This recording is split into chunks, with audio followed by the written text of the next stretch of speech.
कायद अवाम ने अपने जान का नजराना पेश किया। मेरे 2 भाई शहीद हुए हैं। जो अवाम की तकलीफ है वो मेरी तकलीफ है। कदहीं असां खां विसरी न सघंदीअ हर कंहिंखे हर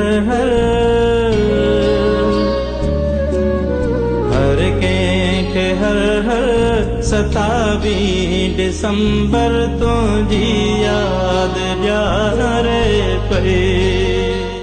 शहीद जमहूरियत अॻूणी वज़ीर आज़म शहीद राणी मोहतरमा बेनज़ीर भुट्टो के 27 दिसंबर योम शहादत के मौके ते ख़िराज तहसीन पेश करियूं था ऐं पीपी क़यादत पीपी चेयरमैन परडेही वज़ीर बिलावल भुट्टो ज़रदारी को चेयरमैन जनाब आसिफ अली ज़रदारी के शहीद मोहतरमा बेनज़ीर भुट्टो के नक्शे कदम ते हलण ते सलाम पेश कजे थो।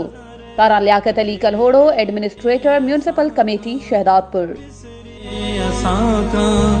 विसरी न सघंदीअ हर कंहिंखे हर कंहिंखे हर 27 दिसंबर तुंहिंजी